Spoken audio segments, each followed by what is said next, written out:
बैकुंठ जाने का कोई और उपाय हो तो बताओ।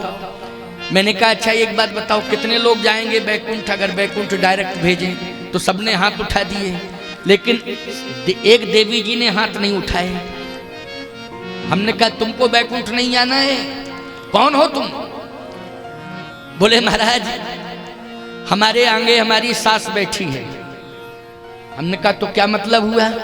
बोले हमारी सास ने जब हाथ उठा दिया तो निश्चित है कि सास हमारी अगर चली गई तो हमारा घर ही बैकुंठ बन गए, हमें अलग से बैकुंठ जाने की ऐसी ऐसी कल्पनाएं भी हो रही समाज में। बोलो भाई, ये सास बहू का जो मतभेद है, मनभेद है, बोलो ये राम कथा दूर करेगी कि नहीं करेगी? अगर सच्चे मन से सुना जाएगा, चाहे सास हो, चाहे बहू हो, चाहे बाप हो, चाहे बेटा हो, चाहे भाई हो, चाहे भतीजा हो, चाहे पड़ोसी हो, अगर सच्चे मन से आपने राम कथा को सुन लिया और राम कथा पर आधारित आपका जीवन हो गया, तो आपका जीवन और आपका जन्म और आपका घर यह सब बैकुंठ बन जाएगा प्यारे। निरंतर भगवान निवास करेंगे, आपके शरीर के अंदर करेंगे, आपके घर में करेंगे, भगवान का निवास होगा। इसलिए भटकने की आवश्यकता नहीं। धनुष कहता है प्रभु मिथिला में ही रहूंगा। तो भगवान ने कहा तोड़ेंगे, फिर कहे तोड़ने में हमारा सौभाग्य होगा। क्यों सौभाग्य होगा? कहा तोड़ने से दो भाग हो जाएंगे। बोले अभी तो मैं किशोरी जी के चरणों में समर्पित था, लेकिन अब आपके चरण आ गए तो मैं सोचने लगा, क्योंकि मैं इतना बुद्धिमान तो हूं नहीं, आखिर धनुष हूं, जड़ ही तो हूं। क्या हूं?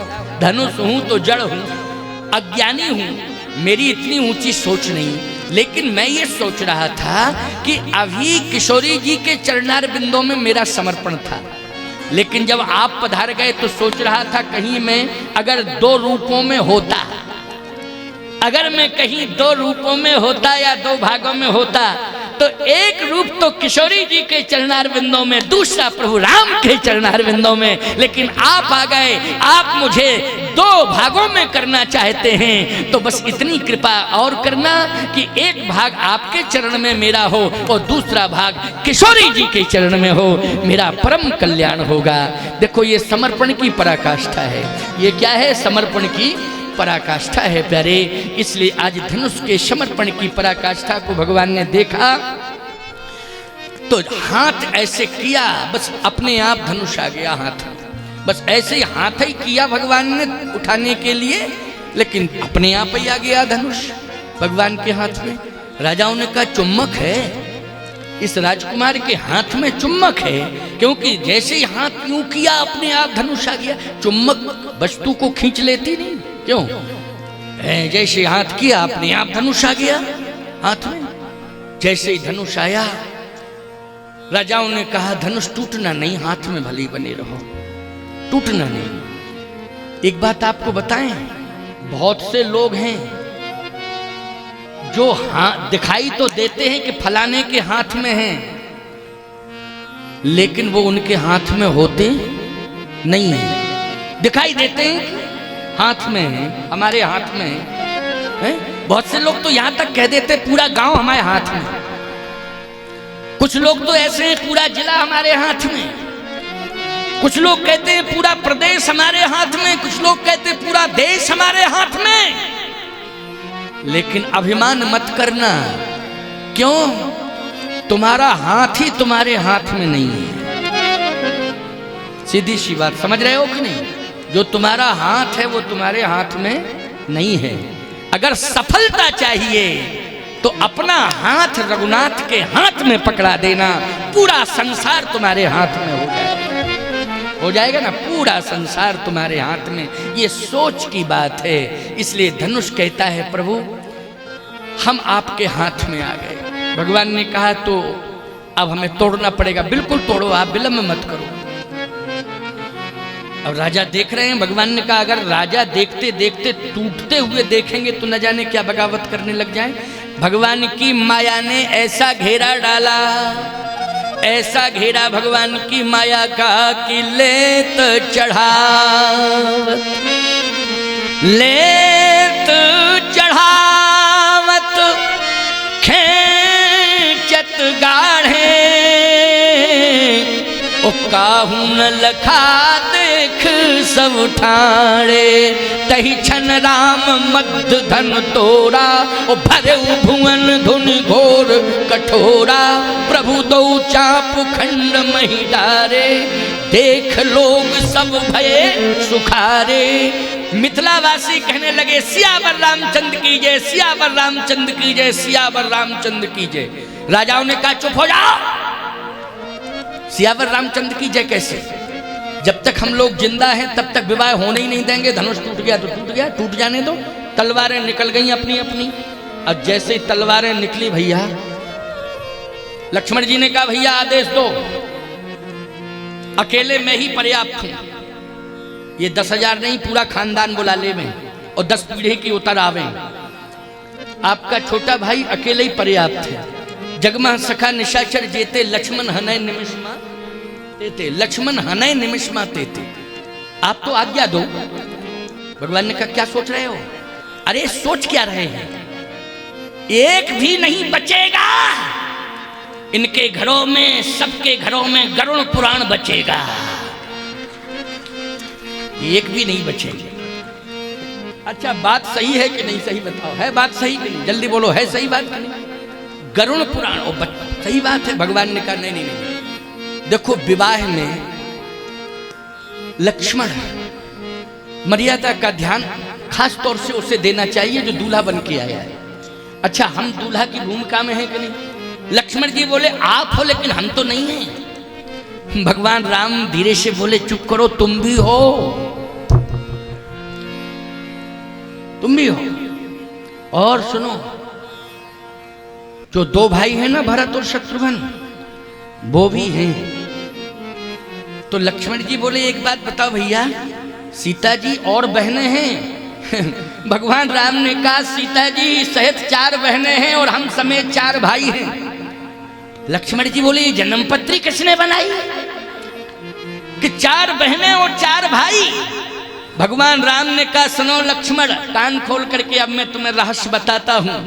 मेरा विवाह सीता के साथ होगा और तुम्हारा विवाह उर्मिला के साथ होगा, भरत का विवाह मांडवी के साथ होगा और शत्रुघ्न का विवाह सुरतकीर्ति के साथ होगा। और देखिए ऐसा विधि का विधान है कि मेरा विवाह सीता के साथ होगा तो राम में 2 अक्षर और सीता में 2 अक्षर, लक्ष्मण तुम में 3.5 अक्षर और उर्मिला में 3.5 अक्षर, और भरत में 3 अक्षर, मांडवी में 3 अक्षर, और शत्रुघ्न में 4.5 अक्षर, और सुरतकीर्ति में 4.5 अक्षर। लक्ष्मण जी बोले भैया गजब हो गया। अरे भगवान बोले और गजब सुनो, इतने ही गजब से और गजब सुनो, गजब में गजब। क्या मालूम है? मेरा जन्म तुम्हारा जन्म सबका कहां से हुआ है बोलो? अग्नि से। अग्नि में कितने अक्षर हैं? लक्ष्मण जी बोले 2.5 अक्षर। और सीता का जन्म पृथ्वी से हुआ, कितने अक्षर? बोले 2.5 अक्षर। गजब हो गया भैया। भगवान बोले गजब में गजब, गजब में गजब। क्या मालूम है? क्या भैया बताओ बताओ। अब उत्कंठा जागृत हो गई, उत्कंठा जागृत हो गई। क्या? गजब में गजब। 2.5 अक्षर अग्नि में, 2.5 अक्षर पृथ्वी में। मुझे ब्रह्म कहते हैं बड़े बड़े योगेंद्र मुनेन्द्र हंस परमहंस अमलात्मा विमलात्मा, मुझे ब्रह्म कहते हैं। ब्रह्म में 2.5 अक्षर, बड़े बड़े योगेंद्र मुनेन्द्र हंस परमहंस अमलात्मा विमलात्मा। सीता को शक्ति कहते हैं, शक्ति में 2.5 अक्षर। बोलो है कि नहीं? ये क्रम है। और सुनो, क्या हमारे तुम्हारे पिताजी को क्या कहते हैं? जल्दी बोलो। कहे भैया अवधेश कहते हैं। तो अवधेश में कितने अक्षर हैं? 4 अक्षर। और सीता जी के पिता को मिथिलेश कहते हैं, 4 अक्षर। क्यों भाई? मिथिलेश में भी 4 अक्षर। और सुनो, हमें तुम्हें लेके कौन आए हैं? बोले विश्वामित्र जी महाराज। कहे कितने अक्षर हैं? लक्ष्मण जी बोले 4.5 अक्षर हैं। बोले मालूम है हमको तुमको लेकर के विश्वामित्र जी आए हैं 4.5 अक्षर। और सीता को मेरे पास सतानंद जी भेजेंगे। 4.5 अक्षर, 4.5 अक्षर। इसलिए राम सरिस बर, राम सरिस बर दुल्हन सीता, और समधि दशरथ जनक पुनीता। सकल भांत सज साज समाजू, और सम समधि देखे हम आजू। राम सरस बर दुल्हन सीता, समधि दशरथ जनक पुनीता। सतानंद जी से विश्वामित्र जी ने इशारा किया कि देखो आज इशारा हो रहा है कि सतानंद जी सीता जी को भेजेंगे। क्यों, कौन भेजेंगे? सतानंद जी। इसलिए विश्वामित्र जी ने कहा देर क्यों कर रहे हो सतानंद जी, जल्दी भेजो। लेकिन ये राजा लोग तो बगावत पर आमादा हैं, बगावत पर। भगवान की ऐसी माया कि ये राजा धनुष से पूछने लगे। क्यों धनुष? हम लोगों से टूटना था तो टूटते, 10,000 मिलके तोड़ रहे थे तब टूटते। एक राजकुमार से टूट गए, ये कोमल कोमल भुजा वाला, छोटी छोटी भुजाएं, इससे टूट गए। बड़े बड़े भुजाधारी हम लोगों से क्यों नहीं टूटे? धनुष बोला हम तो टूटने के मुड़ई में थे, लेकिन तुम 10,000 में कोई ऐसा नालायक था कि जहां से हमें टूटना था वो वहीं पकड़े था, हमको टूटने ही नहीं दे रहा था। तो गलती हमारी थोड़ी है, हाँ गलती हमारी नहीं है, वो हम तो टूट रहे थे, वो तोड़ने नहीं दे रहा था। राजाओं ने कहा इसका मतलब गलती हम लोगों की है, धनुष की गलती नहीं है। अपनी अपनी तलवारें निकाल कर मारो मारो मारो, काटो काटो। आपस में लड़ना ये भगवान की माया है। बोलो क्या है, जल्दी बोलो। ये भगवान की माया है। आपस में सब लड़ना शुरू किए। सतानंद जी ने तुरंत सीता जी से कहा कि 5 बज गए, जयमाल कार्यक्रम हो जावे, है नहीं, टाइम बहुत हो रहा है। क्योंकि 5 बजे 1 मिनट कम 5। गोस्वामी जी कहते हैं सतानंद तव आयस दीना, और सीता गवन राम पहिकीना। चतुर सखी लख कहा बुझाई, पहिरावहु जयमाल सुहाई। सुनत जुगल कर माल उठाई, प्रेम विवश पहिरायन जाए। किशोरी जी से कहा सखी ने पीछे जयमाल डाल दो। किशोरी जी तो बहुत छोटी हैं ना, छोटी छोटी भैया। उठाया माला को, छोटे हाथों से माला जैसे उठाई तो प्रेम विवश पहिराई न जाई। पहरा नहीं पा रही हैं तो पीछे से सखी कहती है अरे माला पहनने वाले राम जी थोड़ा रिस्पॉन्स दे दो हमारी जानकी जी को, हैं? अरे थोड़ा सा रिस्पॉन्स दो, क्या कर रहे हो, हैं? सुनो, ध्यान से सुनना, ध्यान से सुनना इस बात को। आजकल बड़ा नाटक करते हो ना जयमाल कार्यक्रम में। बेचारी बेटी तो माला लेके आती है, वो पहनाने की कोशिश करती है तो सिर तो झुकाते नहीं हो, दोस्तों से कहते हो उठा दो हमको। नाटक करते हो, हैं? राम राम राम बने हो, राम इस तरह से राम ने किया था क्या, हैं?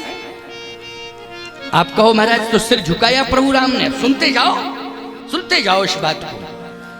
किशोरी जी जब माला नहीं पहना पाई तो पीछे से सखी कहती है थोड़ा सा सिर झुका लो। अच्छा, माला पहनने वाले को पहनाने वाला आवे तो रिस्पॉन्स थोड़ा देना चाहिए। जैसे आप लोग, मैं व्यास गद्दी पे बैठा हूँ, चांदी के सिंहासन पे बैठा हूँ, जगत गुरु रामानंदाचार्य पद पर कामदगिरि पीठ पीठाधीश्वर हूँ, सब कुछ है, लेकिन आप माला लेके आए तो थोड़ा हमने सिर झुकाया कि नहीं? इसका मतलब है कि पहनाने वाले को हमने सम्मान दिया है कि तुम मेरा सम्मान करने आए हो। माला पहनने के पहले ही हम कर रहे हैं। क्यों? माला पहनने के पहले हम तुम्हारा सम्मान कर रहे हैं, ये संकेत है। अच्छा, तुम माला लेके आते और हम क्यों भाई ऐसे करते तो पहनाने वाले क्या सोचते? हम रामायण ही को पहनने का मना ही नहीं है, मूड ही नहीं है, तो क्या किया जाए? तो भगवान राम से एक सखी ने कहा कि थोड़ा सा झुका ली। भगवान तो झुकने के मूड में थे कि थोड़ा सा सिर झुका ले, रिस्पॉन्स दें। तब तक लक्ष्मण जी बोले भैया 1 मिनट, सखी से कहा कि तुम्हारा दिमाग खराब है क्या? क्यों, क्या बात है? भैया धनुष तोड़े, वज्र से कठोर धनुष तोड़े और झुके भी। और ये राजाओं ने 10,000 ने एक साथ पूरी ताकत लगा ली, अकड़े मकड़े बैठे, और भैया धनुष तोड़े, ऊपर से झुके अलग। भैया ने धनुष भी तोड़ा और झुका भी रही हो। सखी बोली सुनो तो छोटे ठाकुर, सुनो, अपमानजन्य स्थिति में थोड़ी झुका रहे हैं, परिस्थिति जन्य स्थिति में। किस स्थिति में? परिस्थिति जन्य। अच्छा, जैसे दरवाजा छोटा हो, चौखट छोटी हो और हम प्रवेश करें और आप अंदर से कहो महाराज जी थोड़ा सा झुकिए झुकिए झुकिए, हम कहें अच्छा महात्मा होकर झुकें और सीधे चले जाएं, तो ईमानदारी से बताओ अंदर जाएंगे कि अस्पताल जाएंगे? जल्दी बोलो, कहाँ जाएंगे? हमें झुकना, परिस्थिति कह रही है कि चौखट दरवाजा छोटा है, हमें थोड़ा झुकना चाहिए। क्यों? परिस्थिति कह रही कि नहीं, तो हमें झुकना पड़ेगा, ये नियम है। सखी कहती परिस्थिति है और कुछ नहीं, थोड़ा सा। भगवान थोड़ा झुकने के मूड में थे। लक्ष्मण जी बोले नहीं नहीं, परिस्थिति कुछ भी हो भैया। अब राम जी खड़े। सत्यानंद जी ने विश्वामित्र जी से कहा कि काम तो बढ़िया बन गया था, लेकिन ये छोटा वाला चेला बड़ा खतरनाक है, आप सोच समझ के नहीं लाए, सीधे साधे को लाते, भरत को। सीधा साधा है भरत, लेकिन ये तेज तर्रार। देखो ये जयमाल कार्यक्रम, उधर झगड़ा हो रहा है राजाओं में आपस में, लेकिन अभी थोड़ी देर बाद इधर आक्रमण करने लगेंगे राजा। मैं सोच रहा था जयमाल कार्यक्रम हो जाता तो बढ़िया रहता सब। विश्वामित्र जी ने कहा कि मैं समझ रहा हूं, मैं समझ रहा हूं। विश्वामित्र जी ने कहा लक्ष्मण इधर आओ। लक्ष्मण जी आए। क्या हो रहा है? कुछ नहीं गुरुदेव, कुछ नहीं। वो थोड़ा सा एक सखी ज्यादा बोलती है, आदत ज्यादा बोलने की है उसकी। कह रही झुक जाओ झुक जाओ झुक जाओ झुक जाओ, माला पहनना हो तो झुक जाओ। क्यों झुक जाए ऐसे? धनुष तोड़े, माला कमी है क्या मालाओं की? तमाम मालाएं हैं। विश्वामित्र जी बोले माला अल्लाह का चक्कर नहीं है, तुम समझ नहीं रहे हो, गलती तुम्हारी है। जब राम जी ने धनुष तोड़ा था उसी समय तुम्हें झुकना चाहिए था। गलती है तुम्हारी कि नहीं? जैसे मान लीजिए कोई अच्छा काम करे तो उसका तत्काल अभिनंदन किया जाता है कि नहीं? और पक्ष के लोग करते हैं, विपक्ष के ना करें, लेकिन पक्ष के लोग तत्काल रिस्पॉन्स देते हैं कि नहीं देते हैं? अभिनंदन करते हैं कि नहीं करते हैं? आप कह रहे करते हैं।